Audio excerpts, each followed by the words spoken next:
નર્મદા જિલ્લાના તિલકવાડા તાલુકામાં નવી એમ્બ્યુલન્સની ફાળવણી કરવામાં આવી છે।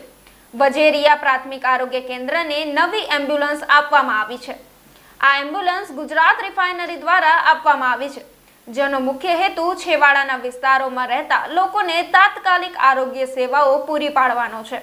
આ એમ્બ્યુલન્સનું પ્રસ્થાન તિલકવાડા ખાતે એક કાર્યક્રમમાં કરવામાં આવ્યું હતું, જેમાં નાંદોદના ધારાસભ્ય ડોક્ટર દર્શનાબેન દેશમુખ, જિલ્લા પંચાયતના પ્રમુખ ભીમસિંહ તડવી અને જિલ્લા ભાજપના મહામંત્રી વિક્રમભાઈ તડવીએ લીલી ઝંડી બતાવી હતી।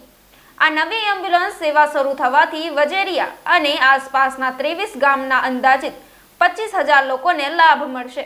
આ પગલું દર્દીઓને સરળતાથી અને સમયસર તાત્કાલિક હોસ્પિટલ પહોંચાડવામાં મદદ કરશે, જે આરોગ્ય સુવિધાને વધુ સુલભ બનાવશે।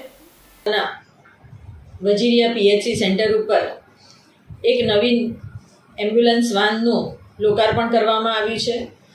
આ એમ્બ્યુલન્સ વાન દ્વારા એ વિસ્તારના 23 ગામો અને ઓછામાં ઓછા 23,000 થી 25,000ની વસ્તી ધરાવતા લોકોને ખૂબ જ સહાયરૂપ થશે, જેથી કરીને આરોગ્યને લગતી જે પણ કોઈ પ્રશ્ન ઉપસ્થિત થાય તો આરોગ્યની સેવાઓમાં આ એમ્બ્યુલન્સ આ જનતાની સેવા માટે ગુજરાત સરકારે મૂકી છે। ત્યારે ઇન્ડિયન ઓઇલ અને ગુજરાત રિફાઇનરીના સહયોગથી આ ગુજરાતના સંવેદનશીલ મુખ્યમંત્રી શ્રી ભૂપેન્દ્રભાઈ પટેલજી અને આરોગ્ય મંત્રી શ્રી ઋષિકેશભાઈ પટેલજીના માધ્યમ થકી આજે આ એમ્બ્યુલન્સ વાનનું લોકાર્પણ થઈ રહ્યું છે। ત્યારે ગુજરાત સરકારનો પણ ખૂબ ખૂબ આભાર માનું છું અને આનાથી લોકોની સેવાઓમાં ખૂબ જ સારો ફાયદો થશે અને લોકો આ એમ્બ્યુલન્સનો ઉપયોગ કરી શકશે એવી સર્વે લોકોને અપીલ પણ કરું છું।